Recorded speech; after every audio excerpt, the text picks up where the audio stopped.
Welcome everybody to Across the Aisle. I'm your host Dylan Morse, and this is my new show about people, politics, and the issues impacting our society today. Politics has gotten to be kind of taboo, where you're not supposed to talk about it in public. But that's the whole point of politics, is to handle collective action issues together in public to decide what's best for us and our society. That's what Across the Aisle is. It's an ongoing conversation about politics, policy, and everything in between. And my goal is to have as many guests on as I can from wide-ranging perspectives, people who are engaged in politics, people who aren't, Democrats, Republicans, everybody, to have honest conversations about the issues that we need to tackle today. It's no secret that our country has some problems. We've got things to face, and we need to do it together. We need to find a way to move forward together. I want to be one of those voices in the conversation, and I hope you'll join me in doing so. A little about me. I am a 9th generation Vermonter from a small town called Hartland in Windsor County. And I'm often surprised when I meet Vermonters outside of the state in my travel that they don't know where Hartland is. It's a town of about 3,000 people, bigger than some, smaller than most. And I often have to say I'm from White River for Vermonters to know where I'm talking about. And I often have to say I'm from Boston or Canada for out-of-staters to know where I'm talking about. But it's a point of pride for me. I love Vermont. And I don't live there right now, but will in the near future. And I'm excited to move forward into some of the conversations going on in Vermont politics. The state is facing a lot of challenges, whether it's housing, whether it's education, finance, whether it's climate, whether it's homelessness and public safety. There are so many issues in Vermont that need to be addressed, and we're going to need new voices to do it. Across the nation as well, we're facing unprecedented challenges that need, I would say, young people. And one of my goals in the podcast is to bring on people of all ages, but to center on some of the voices that haven't been a part of the conversation yet, to illuminate some perspectives from a generation that hasn't been so involved in politics, that's kind of become a little dissuaged with the state of affairs in our country. Outside of politics, I'm super into basketball and the outdoors. I love to hike. I love to camp. I love to hunt. And I love to spend time with friends and family. That's a little about me. The show is going to come out once a month to start is my goal. I'm still working through a lot of the editing and recording processes. This is totally new for me. First time I've ever attempted anything like this. This, as you may be able to see in the background if you're watching the video, I'm in my apartment at my kitchen table. I have one microphone, one headset, one laptop. My microphone is standing on a stack of books, and the chair I'm sitting in is falling apart because I just graduated college and I live on my own. And that's what I'm working with. No corporate backers here. No interest groups influencing what I have to say. This is straight from me and my guests. All truth, all honesty. It is kind of a sign of the times to be in a broken chair. There's some economic struggles going on. But recording a podcast. Economy is down. Podcasting is up in America. It's 2026. I have a new show. This show is called Across the Aisle.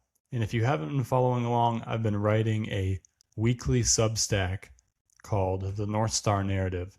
You can find it at dylanmorse1.substack.com. And I've been publishing every week whatever's on my mind in politics. You can subscribe and have the email sent to your email weekly, right to your inbox, and you can catch up on education reform in Vermont, or housing issues, or political polarization. All of these ideas I'm writing about. And this podcast is an expansion of those ideas. It's a new way for me to connect with the audience and with people. We're way too divided in this country right now. I think it's my belief that we have way more in common than we do different. And we're divided by external forces many times.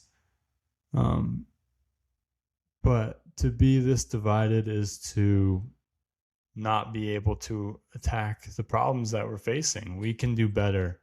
I love America. I love Vermont. I'm super proud of where I'm from. And that's why I want to be in this conversation, is we've got work to do. We can do better than this.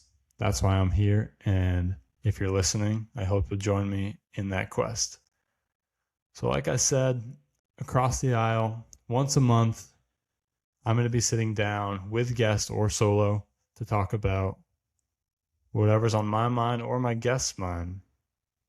I'm a super curious person by nature. I'm going to be asking a lot of questions, getting into the nitty-gritty, and I hope you find it interesting. I always want your feedback.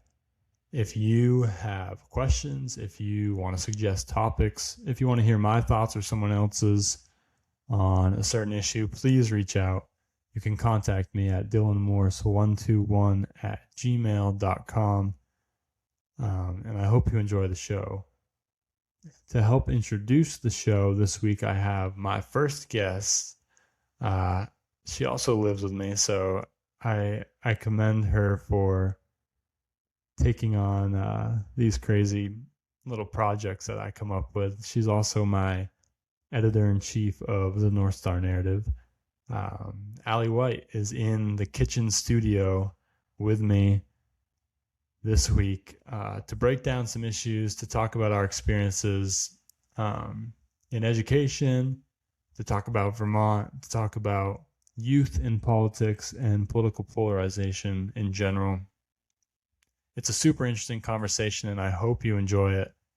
And without further ado, we'll hop into the first interview of the first episode of Across the Aisle. Again, I'm your host, Dylan Morse, and I hope you enjoy. Thanks so much for listening.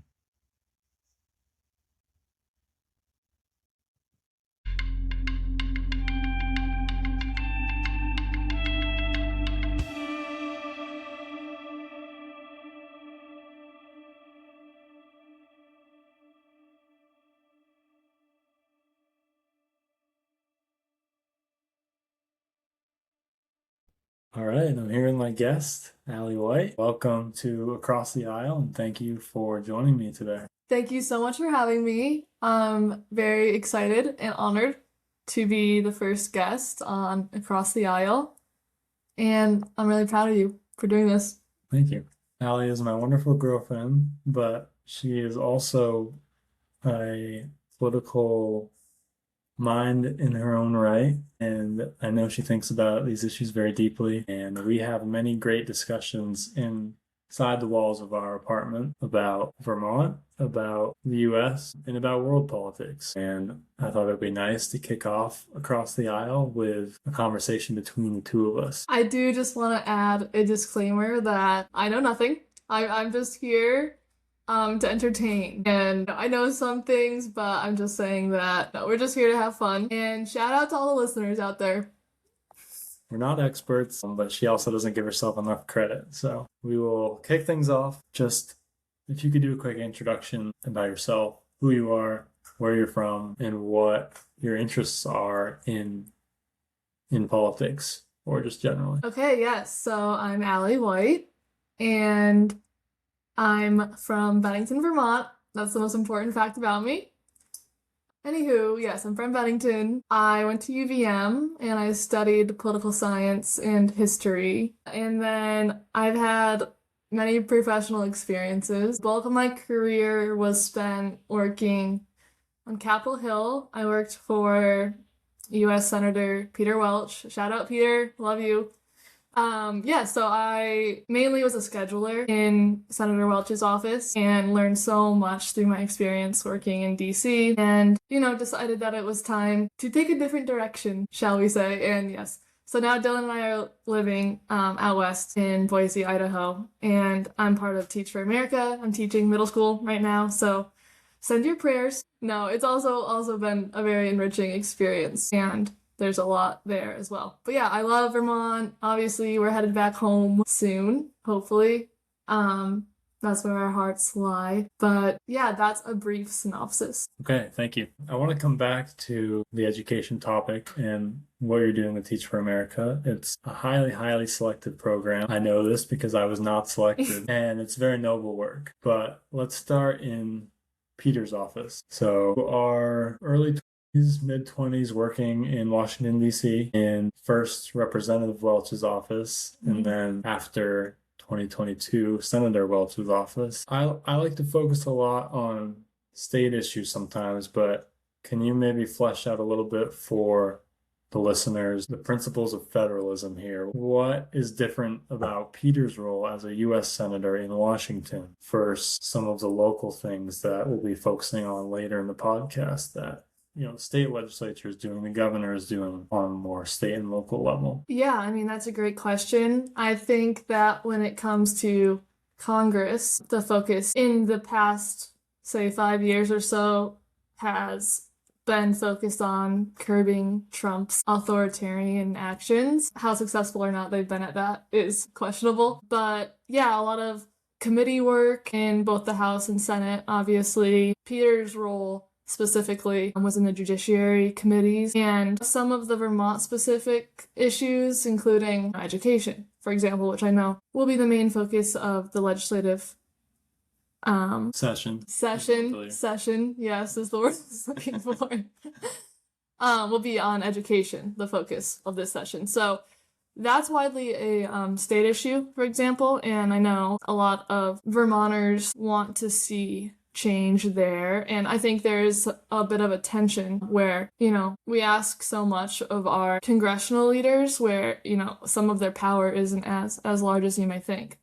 So, and I also think what's important is that senators and Congress people have such a big platform nationally, especially the other Vermont senator, big man Bernie Sanders, has a particularly national role, leading kind of the progressive movement. So some of the focus lies on those larger national messaging issues than the nitty-gritty kitchen table statewide issues. Definitely. Thank you for that. When I was an intern in Peter's DC office, I was a little surprised to be fielding calls on the phone from Vermonters who were upset about their property taxes. And the congressional delegation in Washington, our one House member and our two senators, don't have anything to do with property taxes. But I think people maybe have a misconception that they do. One of their big roles is also to serve in the name as a delegate of the state. And so they go to Washington to advocate for Vermont in the federal government. There's a lot of money to be had in Washington, and Bernie and Peter and Becca, they do their best to facilitate requests for that money from the state, from business owners, from towns, municipalities, and then to get the money and bring it back, basically, through what we call CDS, congressionally directed spending. That is more of the role of their role versus property taxes or local issues. You had a hands-on experience with some of these CDS requests and how they're processed. One particularly in your hometown in Bennington with the First Church there. Can you kind of walk through what that process looks like in the office and then how money gets from Washington to Vermont? Yeah, first of all, shout out First Church in Bennington, a beautiful place. But yes, to your question with congressionally directed spending, so that money comes through the Appropriations Committee in the Senate. And first of all, I think the biggest issue is that, Vermont nonprofits and historical centers and, parks and rec departments, etc. The biggest issue is that they even know how to apply for these CDS requests. So it's more of like an issue of accessibility towards the necessary resources and that kind of thing. So a lot of time our state office, which is based out of Burlington, focuses on extending that knowledge of the resource in the first place to these small town libraries and small companies and that kind of thing. It's about expanding awareness that, these funding opportunities are out there. So, once they're aware of it, then, you have to go through a pretty rigorous application process. Those requests get processed by both our state office employees. I'm speaking like I'm still there. I'm not, but, they're my former colleagues.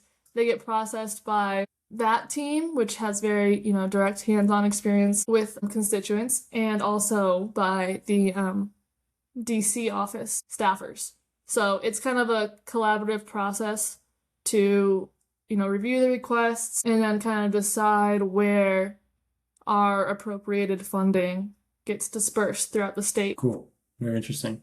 That's helpful. So to kind of recap, our representatives and our senators, they focus on national issues, big picture, and they advocate on Vermont's behalf to receive federal dollars for various projects. The leaders on the state level, they focus on kind of the nitty gritty, property taxes, the decisions that are made with regard to the state's budget and revenue, some of these more local things. So when I was an intern in Governor Scott's office, it was entirely appropriate and expected for me to receive calls about property taxes because the governor works hands-on with the legislature to make decisions surrounding education and property taxes and that sort of thing. But in Peter's office, it was more appropriate to receive calls about bills that were going through Congress at the time or big picture issues about whatever policy area was in style that week. I was there not long after the war in Gaza broke out, and we get a lot of calls, Vermonters calling in saying, we feel this way or that way about the issue, and take down their opinion and pass it on to the senator. So that's kind of a difference in role between state government and Washington. And I think that's important to flesh out. Yeah, that's a very important differentiation, but I also would say there are really specific issues where the federal delegation and state level officials come together to solve problems in conjunction. And one example that I'm reminded of is the floods we saw in Vermont. That was such a crisis that Governor Scott and the entire federal delegation worked really closely hand in hand to kind of deploy those federal resources through FEMA and work with the state really, really closely to try to provide relief for Vermonters. Yeah, that's a great point. They're separate, but they do work together when necessary. Another example, recently, it was announced that Vermont would be receiving $1 billion from the Trump administration to rework the health system in the state. And so it's Washington's money, and now it's the Agency of Human Services in Vermont under the executive branch, under the Scott administration. It's their job to then allocate the money. So a state and federal partnership.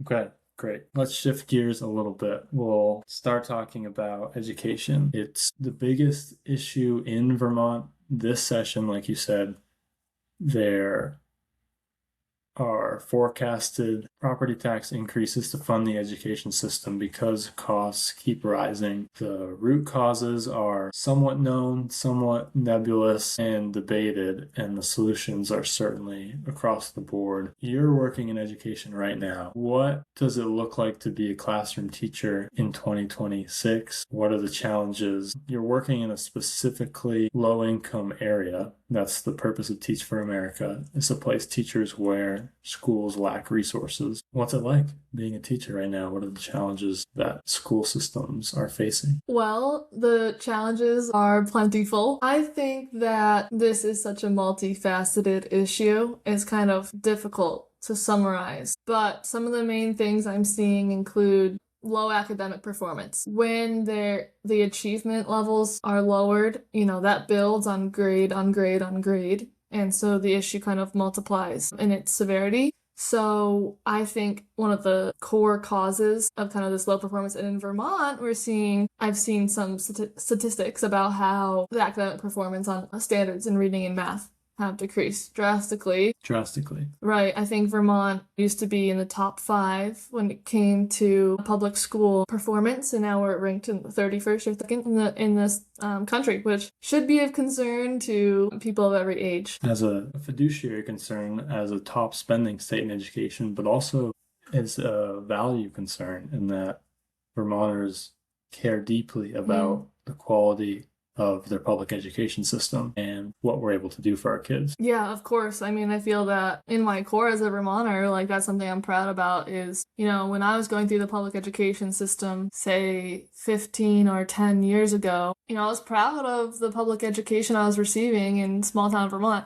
But yes, back to the causes of this, I think that obviously we can't understate how COVID affected learning outcomes because kids were taken out of schools. And I think anyone of my generation who has experienced virtual learning, you can attest to the fact that when that in-person connection is lost, some of that deep learning is definitely lost as well. So, I teach 6th grade right now, so they were in 1st grade, during COVID. And those are such foundational years, kindergarten, 1st grade, 2nd grade, of these reading and math skills. Those setbacks are just compounded over time. And I think that's a nationwide issue as well. Yeah, definitely. And we've talked before about how you are teaching well below the grade level that you're working with to try to catch these students up. And it's hard.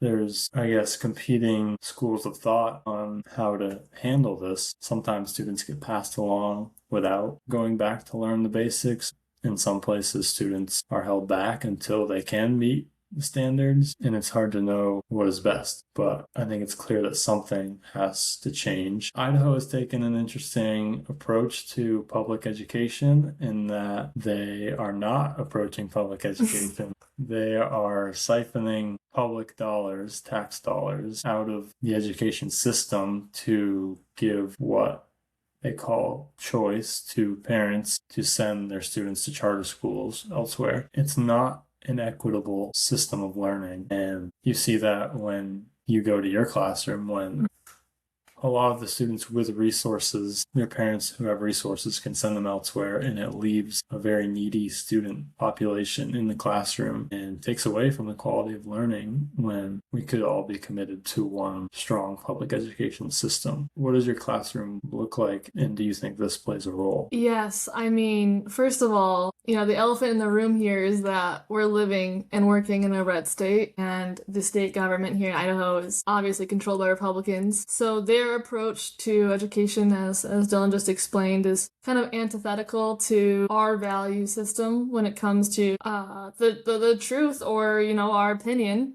however you want to say it, that every child is deserving of equal education. And that's like the beauty of public education. I'm a public school huge advocate. From cradle to grave. Facts. It's just, I love it. Public education in kindergarten and through college, you and me both. Yes, and my elementary school years.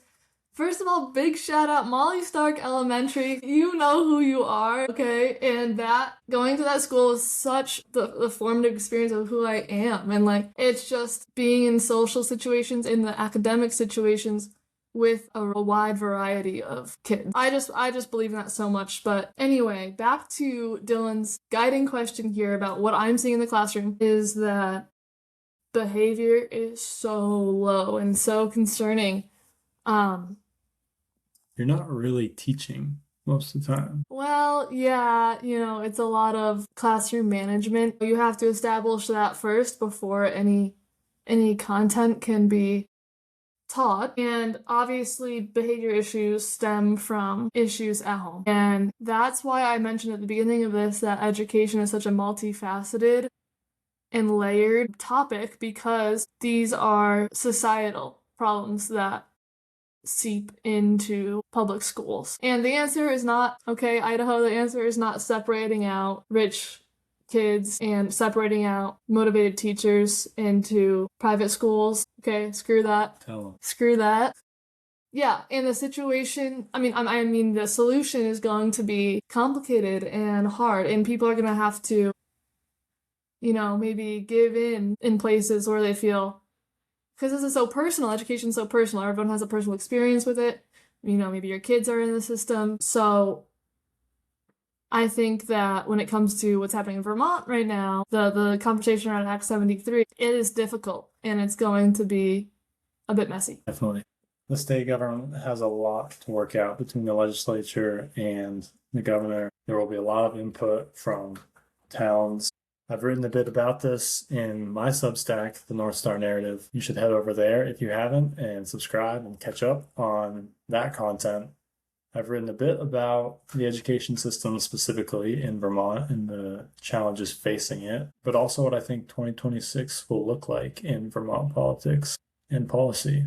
Last week I wrote about the education system as well as healthcare and housing. And this week I've written a political forecast of the state, starting off with the governor, going down into some of the big players in Vermont politics and what we're going to expect in the 2026 election year. Do you have any predictions that you want to make? This is the tea. I mean, of course, I think most assume that Representative Ballin will assume a Senate seat. Not this year. No, not this year, but, when Peter steps down, yes. Do you think Peter has another term in him after this? I think no. I think that man really just wants to chill eventually, and he's had such a successful career.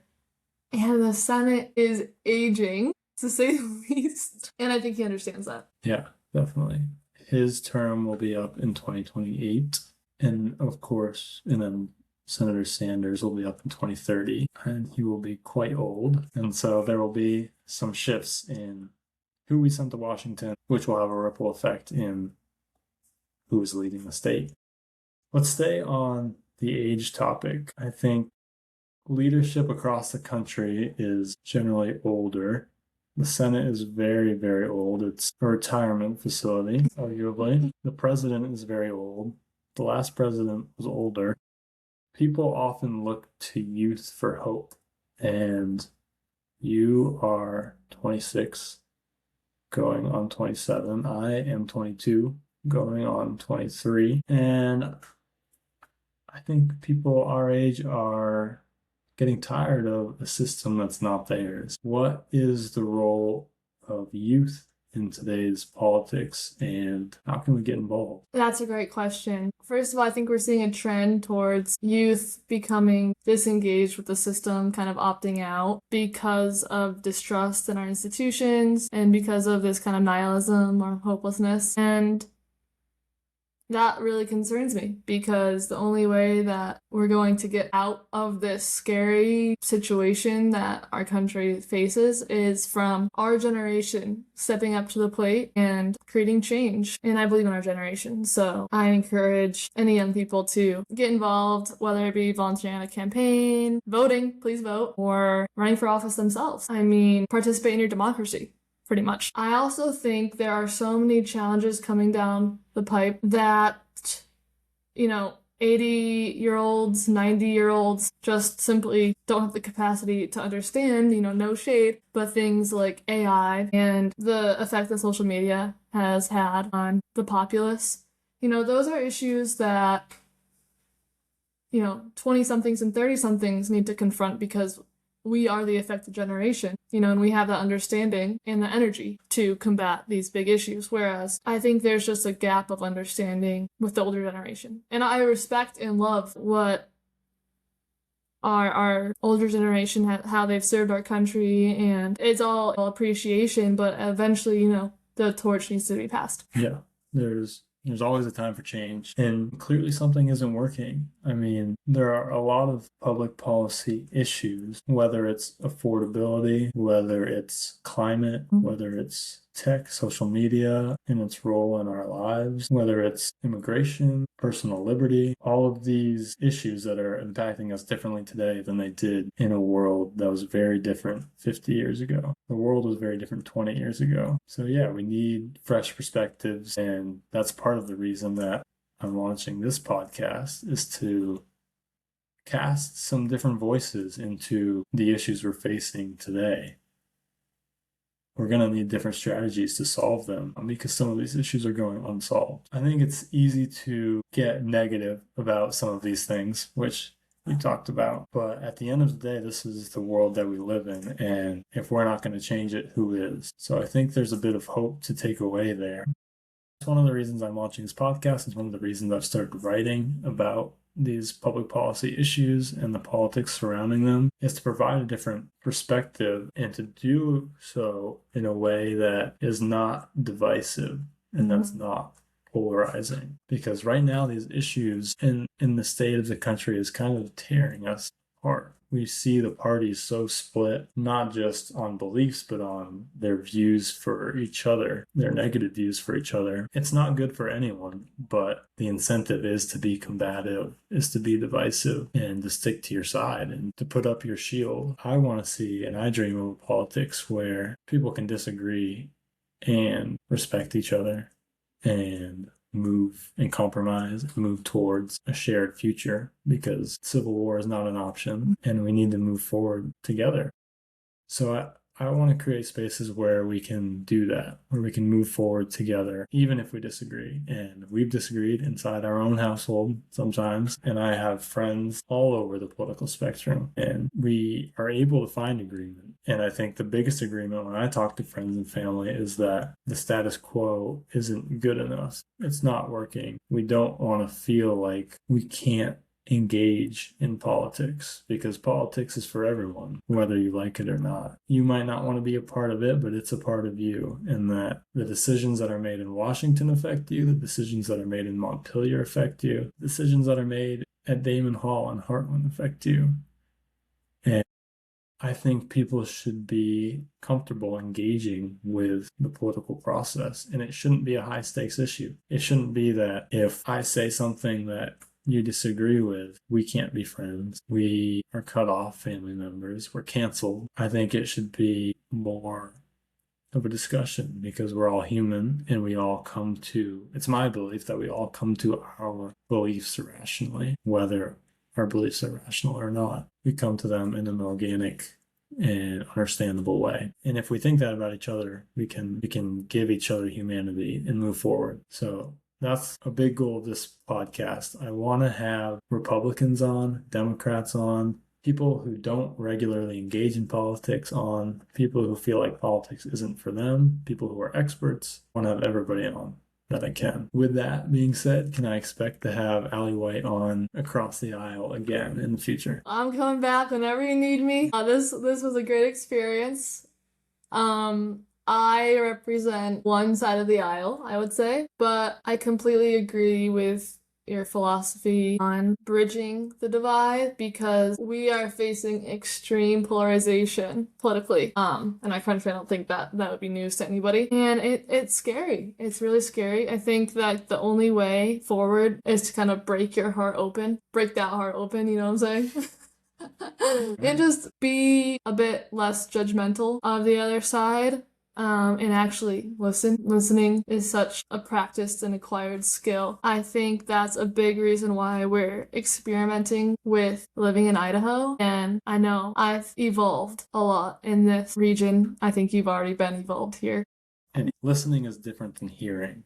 Mm-hmm. You can physically hear what someone is saying, or you can listen to them and understand where they're coming from. And like you said, it's an intentional action and one that has to be practiced. I think you said it nicely, and the bottom line is that this isn't good enough, and it doesn't have to be this way. It hasn't always been this way. It doesn't have to be this way. And that gives me hope. And I think our generation, young people, are tired of it being this way and want change. So if we can create a little space on this podcast and in my writing to create a welcoming environment for political dissent or just conversation that That's enough for me. And I think that's enough for us for today's episode. So thank you, Allie, for coming on the show. The listeners will hear from you again. It's been great chatting with you today. It's always great chatting with you, Dylan. And yes, I'm excited to see where these conversations go. And thank you to friends, family, or any listener out there. And hope you all have a great winter. All right, it's time for us to make dinner.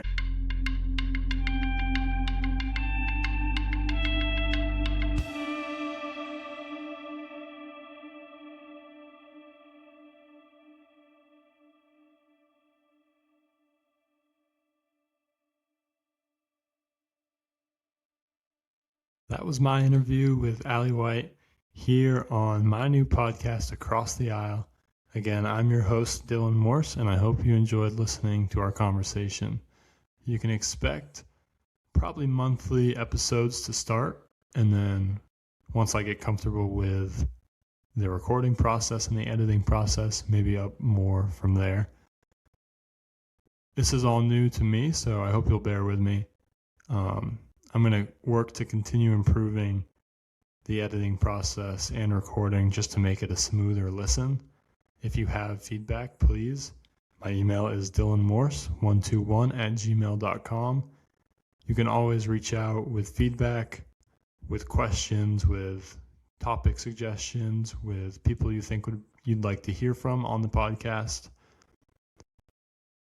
You can listen to the show. You can find the show on Spotify, Apple Music, and YouTube. And I'm going to try to transfer it over to my Substack as well to send out in my weekly newsletter, the North Star Narrative. You can find the North Star Narrative at dylanmorse1.substack.com. And you'll be able to subscribe to my page to have weekly emails sent to you with whatever's on my mind in the world of politics.